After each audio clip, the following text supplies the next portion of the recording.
पहला स्पर्श किशोरावस्था में दो दिलों की नादानी। मोनिका ने पीएचडी कर एक यूनिवर्सिटी में लेक्चरशिप ले ली थी। आज मौसम भीगा भीगा सा था। ब्रेक के समय चाय की प्याली लिए आसमान के छिटकते बादलों की नन्ही बूंदें जो धरती को हंस कर छेड़ रही थी, हवा खिड़की पर खड़ी मोनिका के माथे पर आई। किशोरावस्था में मोनिका और समय के नादान दिलों ने पहले स्पर्श का जो एहसास किया था वह आज युवावस्था में भी उनको भीतर तक तरंगित कर जाता था। क्या दोनों दोबारा उस एहसास को जी पाए? आंटी, समय भैया और मोनिका दीदी इतने बड़े हो गए, फिर भी कपड़े उतार कर गैराज वाले कमरे में चारपाई पर लेटे हैं। मेरी मम्मी तो कहती है कि मैं बड़ी हो गई हूँ, मुझे किसी के सामने ऐसे कपड़े नहीं उतारने चाहिए। आप उन्हें डांटो चलकर। ऋतु हतप्रभ थी पड़ोस की बच्ची, जो अभी 5 साल की थी, की बात सुनकर उसका मन आशंकाओं में डूबने उतरने लगा। अप्रत्याशित बात सुनकर कांप गई वह। ऋतु और पूजा नंद भाभी थी। ऋतु की भाभी पूजा की घनिष्ठ मित्र शीला का बेटा समय था। ऋतु की बेटी मोनिका थी। हरिद्वार में पूजा रहती थी और ऋतु का घर रुड़की में था। पूजा और मोनिका भले ही नंद भाभी थी, लेकिन दोनों में दोस्ताना व्यवहार ही था। ऋतु के घर तीज का फंक्शन था। उसकी भाभी पूजा और उनकी मित्र शीला नाच गाने में निपुण थी, तो ऋतु ने स्पेशली आने के लिए कहा था। समय और मोनिका एक ही क्लास में पढ़ते थे। मोनिका की मामी की दोस्त का बेटा समय अक्सर आता रहता था। तीज का त्योहार हो या कोई अन्य फंक्शन, समय की मम्मी को भी स्पेशल इनविटेशन जाता था, क्योंकि नाचने गाने और ढोलक बजाने के कारण महिला मंडली की प्रिय थी वे। उनका मधुर स्वर इतना कर्णप्रिय था कि कोई भी सुनता तो मंत्रमुग्ध हुए बिना न रहता। इत्तेफाक से समय और मोनिका एक ही स्कूल में साथ पढ़ते भी थे। समय जब भी आता तो दोनों में खूब गप्पे होती, पढ़ाई के साथ अन्य विषयों पर भी खूब चर्चा होती। आज भी मम्मी के साथ समय आया था, क्योंकि मोनिका की मम्मी ऋतु ने अपनी भाभी पूजा से कहा था, भाभी आपको आना है, साथ में शीला भाभी को भी लाना है। मेरी सारी सहेलियां आपकी और शीला भाभी की फैन हैं, लेकिन ऋतु इस समय तो स्कूल में पेपर चल रहे हैं, मेरा आना मुश्किल है। अच्छा, मैं इतवार को रख लेती हूँ, अब तो ठीक है न भाभी? पीछे से मोनिका चिल्लाकर बोली, आंटी समय को भी साथ लाइएगा। इस बात पर ऋतु ने हंसते हुए कहा तो पूजा ने ये सोचकर हाँ कर दी कि उसी दिन जाकर वापस आ जाएगी। उसने अपनी प्रिय मित्र शीला को भी साथ ले लिया। शीला ने बेटे समय को भी साथ ले लिया। लौटने में रात हो जाएगी तो समय साथ होगा तो अच्छा रहेगा। समय को भी ऋतु के यहाँ अच्छा लगता था। हम उम्र मोनिका उसकी मित्र थी। दोनों बचपन से लड़ते झगड़ते किशोरवय की उम्र पर आ पहुँचे थे। 15 साल की मोनिका और समय 16 साल का था। दोनों बच्चों को इस तीज के फंक्शन में कोई भी इंटरेस्ट नहीं था। चलो न समय, बाहर वाले कमरे में चलते हैं, यहाँ तो इन लोगों के गाने बजाने में हम बात ही नहीं कर पाएंगे। मोनिका ने समय का हाथ पकड़ा और लॉबी से बाहर कमरे में चल दिए। समय को भी इस तीज पार्टी में कुछ खास नहीं लग रहा था। वो तो केवल ये सोचकर मम्मी के साथ आ गया था कि कुछ समय मोनिका के साथ गप्पे लड़ाएगा। वैसे भी इस टीनेज में विपरीत लिंग के प्रति आकर्षण कुछ अधिक ही होता है। और बता समय, तेरी क्लास में क्या चल रहा है? सुना है वंश अपने मम्मी पापा के साथ मुंबई शिफ्ट हो रहा है। क्योंकि तीज पार्टी में बहुत सारी महिलाएं थीं, ढोलक के साथ नाचने व आपस में हंसी मजाक से बहुत शोर हो रहा था। समय ने मोनिका से कहा, अरे मोनिका, तेरे घर में कोई ऐसी जगह नहीं है जहां आंटियों की तेज आवाजें न सुनाई दे, क्योंकि मुझे तेरी बात भी समझ नहीं आ रही। हाँ, चल, एक बाहर गैराज वाला कमरा है जिसका रास्ता भी बाहर की तरफ से है, वहीं चलते हैं। गैराज वाले कमरे में पहुंचकर समय बोला, यार मोनिका, यहाँ तो सिर्फ ये चारपाई है पुराने जमाने की, बैठेगे कैसे? मोनिका ने समय का हाथ खींचा और उसी चारपाई पर धकेल दिया, पर खुद को संभाल नहीं पाए और समय के ऊपर जा गिरी। अचानक से समय को मोनिका का अपने ऊपर आने से, उसके स्पर्श से उसे नवीन अनुभूति हुई। मोनिका उठने लगी तो समय ने उसे कसकर पकड़ लिया। अचानक से हुए इस स्पर्श ने किशोर होते दोनों बच्चों के मन झंझोड़ दिए। कच्चे मन के एहसास तनमन में अजीब सी हलचल मचाने लगे। दोनों को ही सही गलत कुछ समझ नहीं आ रहा था।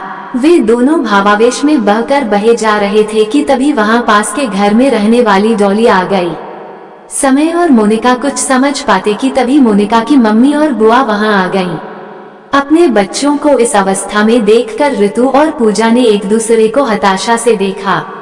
उनकी आंखों में हताशा के साथ क्रोध भी था। प्यारे रिश्ते में ये जहर जैसा था। ऋतु ने बेटी के गाल पर कसकर तमाचा मारा। चांटे के झटके से मोनिका गिर पड़ी। पूजा ने गुस्से में समय के चांटा मारा। खून का घूंट पीकर दोनों ही वहां चारपाई पर सिर पकड़कर बैठ गईं। बच्चे अपराधबोध से ग्रसित सिर झुकाए खड़े थे। नंद भाभी का दिमाग असंतुलित हो रहा था। ऋतु का पूरा शरीर कांप रहा था। समाज में बेटी की ही बदनामी ज्यादा होती है, जबकि कसूर दोनों का होता है। इस समय तो इन नादान बच्चों की स्थिति और भी विकट थी।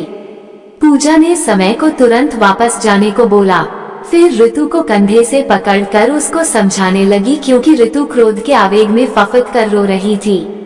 सुन ऋतु, इस समय घर में सारे मेहमान हैं, थोड़ा समझदारी से काम लो। बच्चों को अभी सही गलत का पता नहीं है, लेकिन हमें समझदारी से काम लेना होगा, वरना बात बिगड़ जाएगी। दोनों की बदनामी होगी। अभी शांत होकर अंदर चलते हैं, घर में मेहमान हैं। पूजा ऋतु को समझकर फंक्शन हॉल में ले आई और मोनिका को वहीं बैठने को कहा। हॉल में सबने ऋतु को उसका हाल देखकर पूछा तो पूजा ने कहा, इसकी बेटी की अचानक तबीयत खराब हो गई थी। ये जल्दी घबरा जाती है, इसलिए परेशान है, लेकिन वह अब ठीक है, सो रही है। बेमन से ऋतु ने प्रोग्राम खत्म किया। सब सोचने लगे बेटी की तबीयत से परेशान है, इसलिए पार्टी का जल्दी ही समापन कर दिया गया। शाम को जब ऋतु के पति आए और सारी बात पता चली तो गुस्से से बेटी पर चिल्लाने लगे। पुलिस बुलाने के लिए जैसे ही डायल करने लगे, बढ़कर पूजा ने रोककर फोन बंद कर दिया। ऋतु के पति अभी भी चिल्ला रहे थे, समय को तो जेल में बंद करवाऊंगा, ये कहकर गुस्से के आवेग में वे पसीने पसीने हो रहे थे। बेटी के पिता की विवशता ने मन को व्यथित कर दिया था, लेकिन पूजा ने कहा, भाई साहब सोचिए, दोनों बच्चे नाबालिग हैं, इनसे नासमझ में गलती हुई है। अगर पुलिस आई तो लड़के को ले जाएगी, समाज में बदनामी होगी, तब सुधरने का कोई तरीका नहीं रहेगा।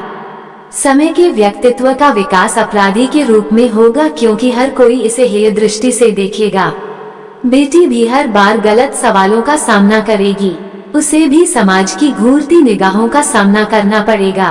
किशोर दिल अपमान से कुंठित हो जाएगा। थोड़ी देर चुप रहकर पूजा ने आगे कहा, भाई साहब, बच्चों से गलती हुई है, इन्हें समझकर गलती सुधारने का मौका देना चाहिए। पूजा उन्हें समझकर वापस लौटते वक्त सोच रही थी, विवेक से काम ले भाई साहब, तो बच्चों का जीवन सही दिशा में बढ़ जाए। पूजा समझ रही थी किशोरावस्था में कभी भी कुछ गलतियां हो जाती हैं। यही वो समय होता है जब तन मन आकाश में उड़ता है तो कभी आशंकित मन मायूस हो जाता है, कभी बीता बचपन पुकारता है तो कभी यौवन की बहती शीतल हवाएं बहका देती हैं। मन के साथ साथ बढ़ते शरीर की उलझने भी असमंजस में डाल देती हैं। मोनिका के पापा ने पुलिस नहीं बुलाई थी। वक्त आगे बढ़ चला था। मोनिका ने पीएचडी कर एक यूनिवर्सिटी में लेक्चरशिप ले ली थी। आज मौसम भीगा भीगा सा था। ब्रेक के समय चाय की प्याली लिए आसमान के छिटकते बादलों की नन्ही बूंदें जो धरती को हंस कर छेड़ रही थी, हवा खिड़की पर खड़ी मोनिका के माथे पर आए लट को छूकर लौट जाती थी। आज मोनिका का मन बीते दिन के गलियारों में भटकने लगा था। समय की याद जाने क्यों बरबस उसके मन को भिगो चली थी। 25 बसंत रीते ही बीते थे, कोई और मन को भाया ही नहीं था। ऐसा नहीं था कि कोई पास आया नहीं, लेकिन कोई मन को छू न सका। कच्चे मन में जो प्रेम का पौधा खिल उठा था, उसकी खुशबू तन मन को जब तब रजनीगंधा सा महका देती थी। मोनिका के हाथ में चाय का कप था और मन 10 साल पहले के स्पर्श से आज भी सिहर जाता था। उस घटना के बाद से समय के घर वालों से संपर्क टूट गया था। आज मोनिका का मन जाने क्यों टूटकर रोना चाहता था। कहाँ हो समय, कभी तुमसे मिलना होगा भी या नहीं। विचारों की लहरियां बिछुड़न और मिलन को साथ लेकर उसे आज मथ रही थी। मन उद्विग्न था, सांस तेज चल रही थी। मोनिका छुट्टी की एप्लीकेशन देकर अपने घर आ गई। मोनिका ने पढ़ाई के बाद पूना में जॉब ज्वाइन की थी। दोपहर के 1 बजे थे। मोनिक ने अपनी बचपन की सहेली को फोन किया, वो भी पूना में ही थी। अर्था, क्या कर रही है? अरे मोनिका, तूने इस समय फोन किया, सब ठीक तो है? बस यूं ही, मन नहीं लग रहा था। तू क्या ऑफिस से छुट्टी ले सकती है? हाँ, आज तो फ्री ही हूँ। अच्छा, तू ऑफिस आ जा, यहीं से ही कहीं चलते हैं। मोनिका अर्था के ऑफिस पहुँच गई। अर्था ऑफिस में अपने किसी कलीग से काम के लिए डिस्कस कर रही थी। वो जिससे बात कर रही थी मोनिका की ओर उसकी पीठ थी। मोनिका को आते देख अर्था ने उसे बाकी काम कल समझाने को कहा और मोनिका की ओर चली आई। दोनों जा ही रही थी कि वो कलीग पीछे से आकर बोला, अर्था मैम रुकिए, एक बात पूछनी थी। अर्था के साथ साथ मोनिका ने भी पलट कर देखा। देखते ही मोनिका के पैर जैसे जमीन से चिपक गए, सांस जैसे सीने में अटक गई हो, पूरा शरीर जैसे थरथरा गया हो। अर्था ने बिना ध्यान दिए उससे परिचय करवाने के लिए कहा, मोनिका ये समय है, कल ही ऑफिस ज्वाइन किया है। और समय, ये मेरी दोस्त मोनिका है। अर्था ने कहते हुए समय की ओर देखा तो उसे आश्चर्य हुआ जो एकटक मोनिका को ही देख रहा था। अब अर्था ने मोनिका को देखा, वह भी समय को अपलक देख रही थी। अरे तुम दोनों एक दूसरे को जानते हो क्या? उसके इस सवाल पर मोनिका ने अपनी नजरें झुका ली और समय ने भी। शब्द खामोश थे, सांसें बोल रही थीं, एहसास आंखों में खिल रहे थे। मोनिका, कहीं ये वह लड़का तो नहीं जिसके बारे में तुमने मुझे बताया था? मोनिका ने आंख उठाकर पलक झपका कर हाँ का संकेत दिया। लरजते होंठ काम कर रह गए, चेहरा अचानक मिली इस खुशी से संवर उठा था। लालिमा ने चेहरे को नई रंगत में रंग दिया था। समय भी खामोश खड़ा अपनी सांसों को संयत करने की कोशिश कर रहा था। ऐसा लग रहा था समय भी मोनिका के उस पहले स्पर्श को अभी भी महसूस कर रहा है। अरे फिर देरी किस बात की है, तुम दोनों जाओ, अब मेरा क्या काम?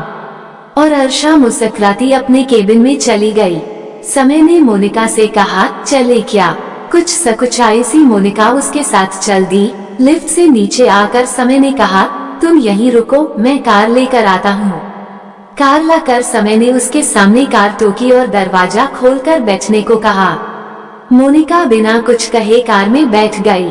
कहाँ चलोगी? मोनिका ने अपनी बड़ी बड़ी आंखें उठाकर समय की ओर देखा, फिर धीरे से कहा, कहीं भी, जहाँ तुम ले चलो।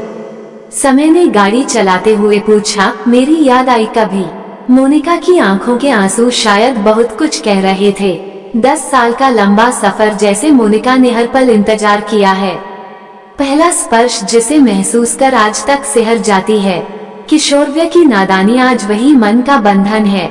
समय ने बड़े प्यार से कहा, सुनो, भूला तो एक पल को मैं भी नहीं। क्या मेरे जीवन की पार्टनर बनोगी?